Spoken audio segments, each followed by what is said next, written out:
starts now. With coverage you can count on, this is Channel 3 Eyewitness News at 6.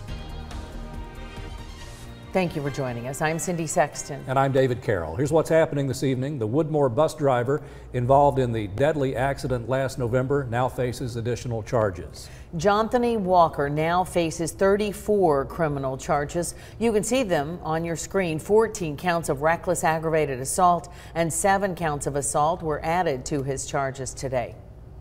Now, police say Walker was speeding on Talley Road in the Brainerd area last November when he swerved and hit a tree. 6 children died as a result, and dozens of others were injured. He's due back in court on August 10th. Construction continues on downtown Chattanooga's Miller Park renovation, so do the fundraising efforts to pay for the $10 million project. And we're looking, you see behind us there, what Miller Park looked like just last week. River City Company is in charge of the project and still needs $2.5 million. Channel 3's Kate Smith joins us now live in the studio with how it will be funded. Kate? Cindy, the project is well underway, but River City is still asking for help paying for it. Channel 3 obtained a copy of a letter sent to 25 big area businesses, suggesting the amount they should donate to dig the project out of debt. Today, crews were out working to clear the park. The park will be raised to street level and will feature an amphitheater, garden, and seating. It's expected to take a year to finish. River City is partnering with the city to solicit donations. The company met with businesses recently about the project and followed up with written agreements proposing donations in thousands of dollars. Kim White, CEO of River City Company, says those letters should not have come as a surprise to businesses. This is a process White says they have followed before, and she's confident her team will be able to raise the $2.5 million needed before the park is complete. The city of Chattanooga is spending more than $4 million on the project, and Miller Park will be closed until July 2018. Live in the studio, Kate Smith, Channel 3 Eyewitness News. Thank you, Kate. A UTC director has been accused of stealing $2,500 from JCPenney. Police say UTC's Director of Student Transition Programs, Jason Harville, stole money from the store yesterday. The store's manager told police that Harville stole the cash over a period of time from June of last year through July of this year. Police confirm Harville worked at the store and confessed to the crime. He's charged with theft of property of more than $1,000. Now, we contacted UTC for a response to the incident, and they responded that Jason Harville is a UTC employee. We received notice today of criminal charges made against him related to his employment at a local retailer. The university is reviewing the matter.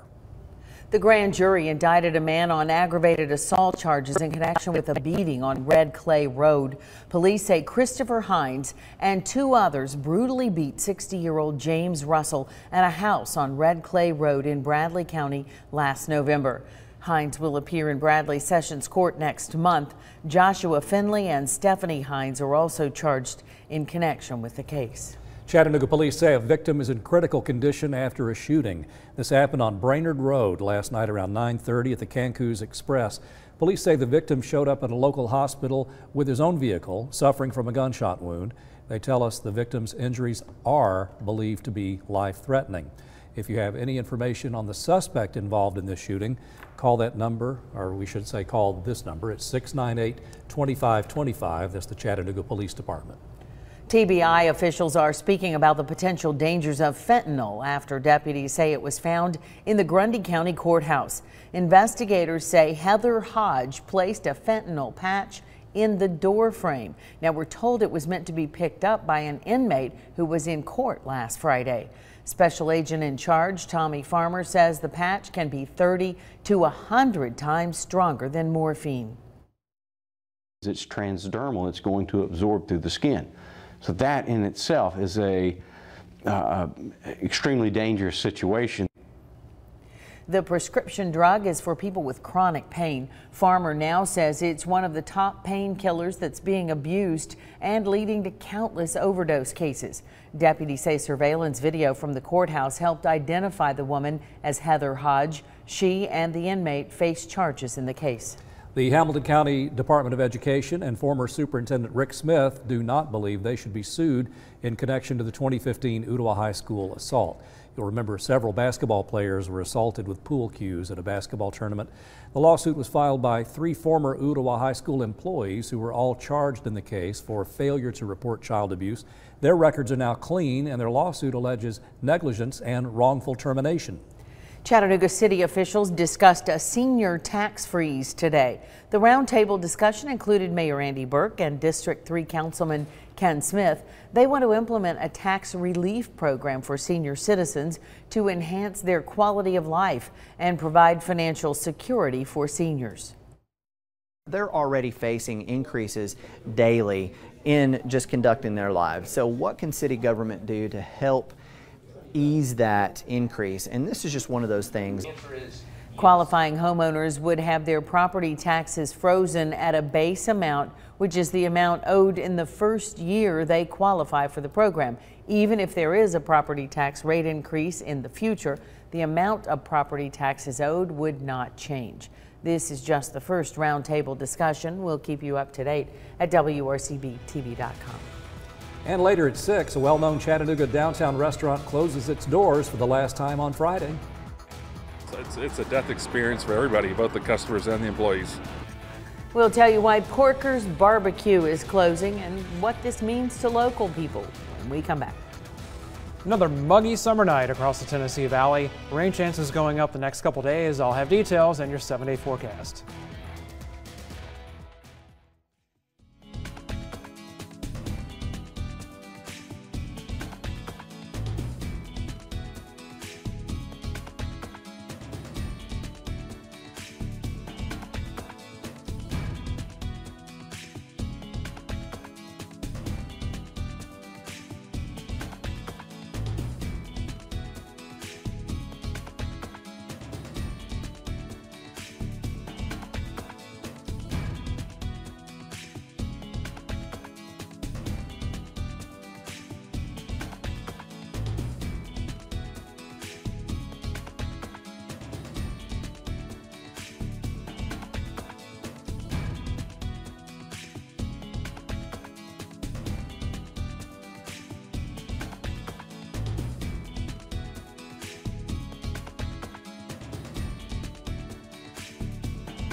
With coverage you can count on, this is Channel 3 Eyewitness News at 6. Several businesses have closed in the downtown area over the last year. Another will close Friday. Porker's Barbecue opened back in 1989, and it's been a popular lunch spot ever since. Natalie Potts tells us why they're closing their doors. Despite large crowds today, the owner of Porker's Barbecue tells us he just can't afford to keep the doors open. Longtime customers tell us they're upset to see the business go. It's hard to believe. A lot of these people that have worked here probably since the day that it's open, and you don't see that at very many places. It's sort of like Cheers, I guess. It's a death experience for everybody, both the customers and the employees. Porker's Barbecue off of Market Street will close its doors for the last time this Friday after 28 years of service in downtown Chattanooga. It's really all about family. There's only about 6 of us that work here, so we all work together and or see each other every day, know about each other's lives. Oh, if these walls and booths could talk, they'd tell you the story of when President George W. Bush visited in 2007. I remember when he walked out here, somebody in that building opened their window to take a picture of him, and they got a whole lot of unwanted attention from the Secret Service. That was interesting. They'd say that this is the weekly spot where a father and son meet for coffee. The place where everyone knows your name and order. A lot of memories. I used to come here every day with my brother. Yeah, it's nostalgic. It's almost a landmark here in Chattanooga. I think they've been here 28, 30 years. I guess we took it for granted that it would always be here, so it's just sad that it's closing. The people here say they'll never forget the good conversation, friendships, and the barbecue. Ever since we put it on the doors, people have been calling nonstop. Is it true? And it's true. So now they're all coming in. I wish they would have come in and so we wouldn't have to close, but that's okay. The owner of Porker's Barbecue says he plans to open up a food truck and catering service in the next few weeks. To learn more information about that, just visit our website at WRCBTV.com. Reporting in Chattanooga, Natalie Potts, Channel 3 Eyewitness News. Now, Porker's will close around 6 o'clock Friday night. That's the plan, but they may have to stay open later if there's a long line of customers and they have some food left. Now, Porker's is not the only eatery to close in downtown Chattanooga in recent months. You may remember Cheeseburger was forced to close after their building collapsed in March. We are not sure if or when that restaurant will open again.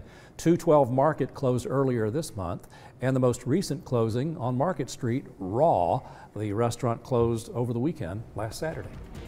Coming up next at 6, 4 people are wanted for auto burglaries. And police say they stole so much that they worked up quite an appetite. Before they did anything else, they had to stop and get breakfast. Greg Glover joins us with more information on how you can earn up to $1,000 in cash if you have information on this case. Another hot day in the Tennessee Valley. We've been saying that a lot lately. Nick Austin filling in for Paul Barris this evening, and hopefully we'll have a little news about some relief on the way.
This week, Crime Stoppers reward cash is being put up to help solve a shocking crime spree from this past weekend. 4 people burglarized more than a dozen cars in Collegedale. We have video, and hopefully you can help us crack this one. Here's Greg Glover. First told you about this one on Monday. Now we hope that up to $1,000 reward and the promise that we'll never ask for your name will help shut down this strike team. They mainly were looking for guns, cash, and credit cards. And they found it. And they found it. In one night, 4 crooks hit more than 15 vehicles in Collegedale. Detective Brandon Allen sets the scene as we watch home surveillance video from late Friday night into Saturday morning. You will see a vehicle pull up. You will see 4 younger black males get out of all 4 doors. They will run up to 3 different houses at one time, and they are actually in 3 vehicles taking items out all at one time. They didn't target any particular make or model in the Edgemond and Misty Valley neighborhoods. Anything that was open, they got in. Cash, cards, and electronic devices swiped, that's expected, but the number of guns stolen is troubling. It is. It's very troubling. Not only is it handguns, but most of the victims told me that the handguns were loaded. They did have bullets and they were ready to be used. So that does tell me that these suspects, if they were not armed before, they are armed now. Detective Allen says if you know these guys, 4 black males, 17 to 20 years old, 2 of them had dreadlocks, you've already recognized them. There's one guy that's extremely tall. He's actually taller than one of the trucks he's getting into, at least 6'3". I mean, someone knows who they are. Just call us. At some point, they were driving a blue VW Jetta. We got a look at them when they stopped at Crystal and Brainerd and used one of the hot credit cards. Before they did anything else, they had to stop and get breakfast. Reward cash is available if you help ID 1 or more of these guys. In the meantime, we can all lock things down at night. Please lock your doors, close your garage doors, but foremost, please make sure that your car doors are locked and secure. You take all your valuables out. Do not leave your handguns in your cars overnight. Take everything inside with you. These 4 may be working other parts of Hamilton County too. Help round them up before they drive into your neighborhood in the middle of the night. If you know anything, call Crime Stoppers, 698-3333. Up to $1,000 honest money is on the table for your good tip, and we'll never ask who you are. Cindy. Thanks, Greg. A new gardening program for inmates in Grundy County is providing skills to help them work their way back into society. The program started 2 years ago with 2 greenhouses at the old facility. The money came from a grant from the South Cumberland Community Fund. April Anderson is serving her last day of a 2-year sentence in the Grundy County Detention Center. She ended up here as a result of a drug charge. She says the gardening program has helped her grow beyond the jail walls. When you're sitting back there day after day after day and you're not doing nothing but looking at a wall, yeah, your time goes by pretty slow. But when we're out here, our days go by real quick. The program is voluntary, and inmates who participate earn credits toward reduced sentences. The Grundy County Sheriff's Office says the ultimate goal is to keep the inmates from becoming repeat offenders. We're in an age where it seems like everything's going digital and online, and Hamilton County courts are keeping up. Community members can now view information about thousands of court cases for free just by going online. Clerks are hoping that offering these documents online will be easier for the public and collection services. Around 80 million cases are processed through Hamilton County courthouses every year. The website is TennesseeCaseFinder.com. Now, time to check in with meteorologist Nick Austin. He's got some good news for us. Oh, bring it on, Nick. Hey, the weekend looks great. That's the best news, but we have to get through Thursday and Friday first, and it is really hot across the south right now. Not just the Tennessee Valley, but even along the mid-Mississippi River Valley. We have heat index values above 100 degrees right now. It feels like it's 104 in Little Rock. St. Louis, it feels like it's 106. Even up the road in Nashville, just a couple hours away, it feels like 102 degrees. And right here in Chattanooga, it feels like it's almost 100 degrees when you take the humidity and factor that in with the temperatures right now, which are actually in the mid-90s. 96 in Nashville, mid-90s from here into the city down to Atlanta as well. It's not quite as hot down in Montgomery, out in Charlotte. They've been having showers and storms there. But right now in the city, it's 94 degrees, 91 in Cleveland, 92 in Athens. Blue Ridge not coming in right now, but a little while ago I just checked and it was only in the 70s because a shower just moved through Blue Ridge and cooled things down. 89 Altamont, 91 up in Dayton.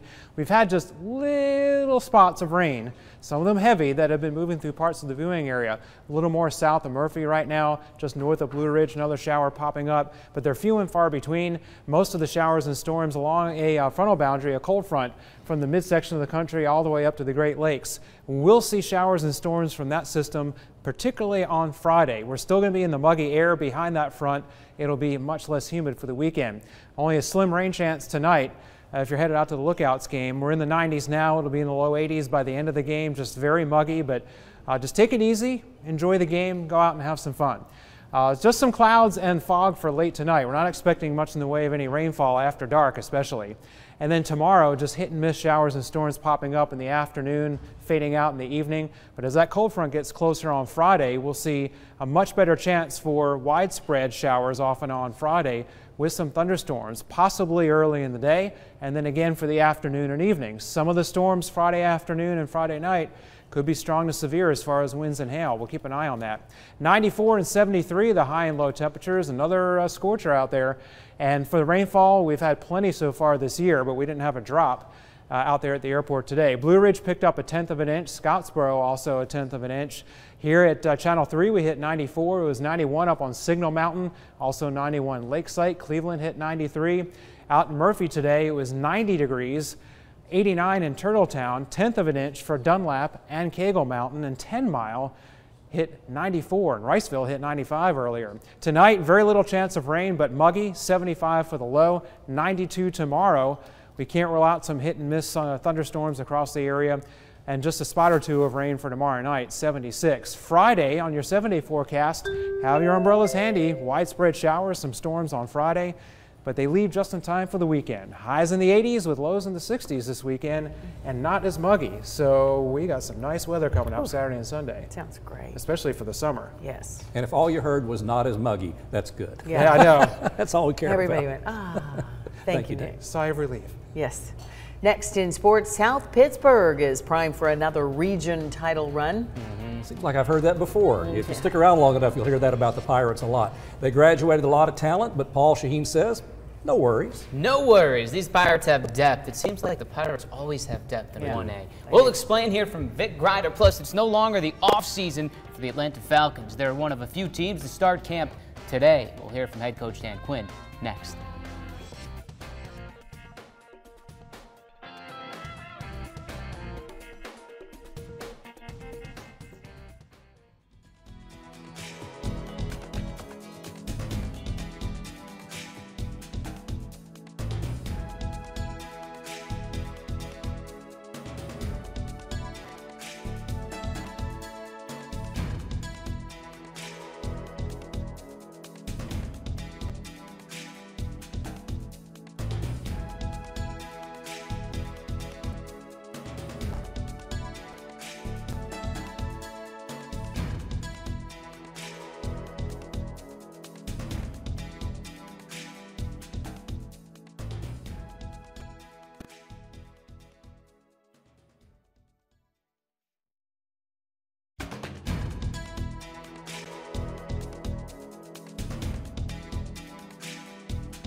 You know, if you were to ask me what was last year,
if you were to ask me what was last year, I think those guys would tell you last year was a disappointment, because we didn't get to the final game.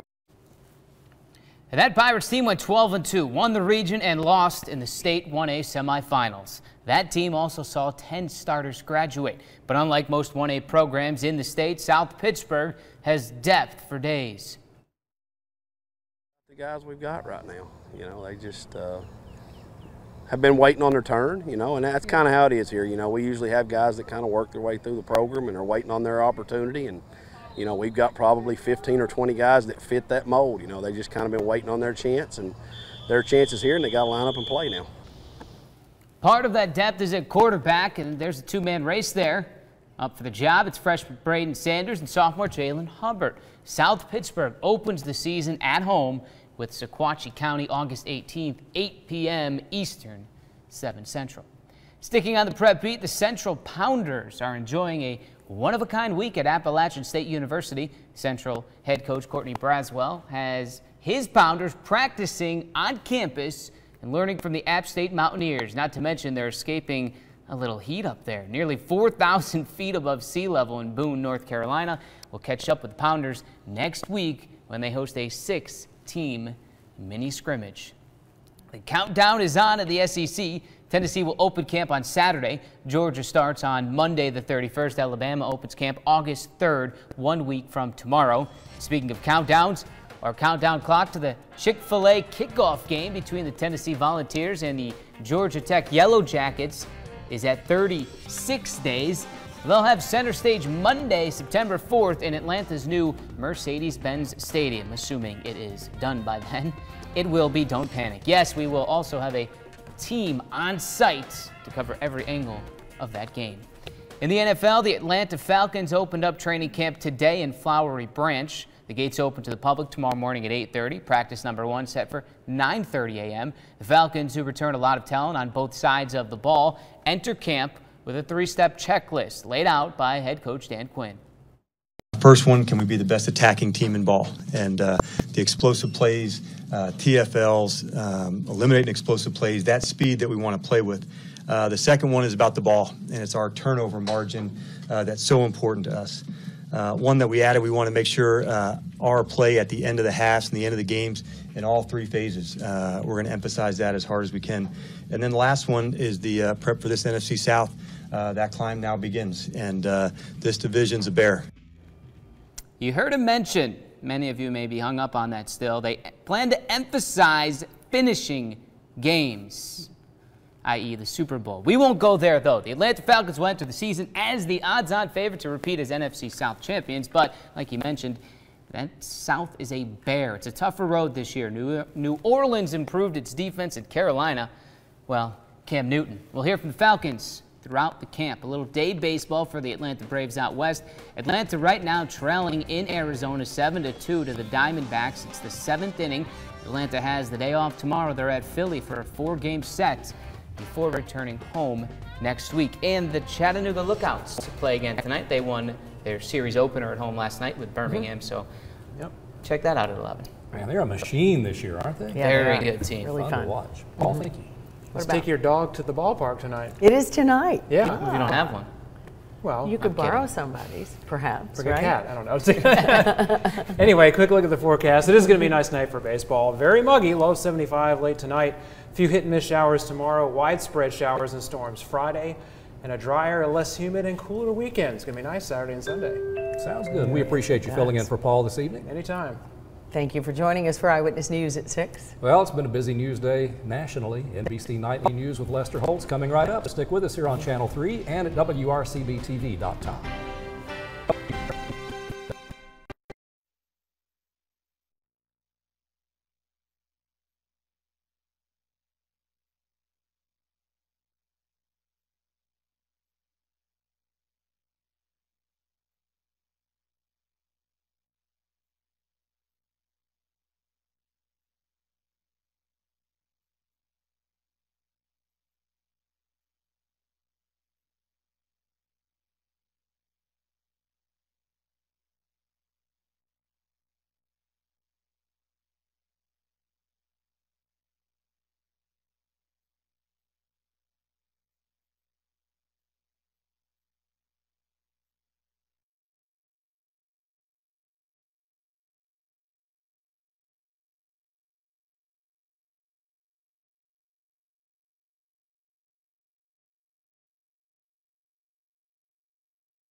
1, 2, 3, 1, 2, 3, 1, 2, 3.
Three teens allegedly attacked this 19-year-old, stealing his bike and the groceries he was taking home to his family. See the crime caught on camera and hear from the victim.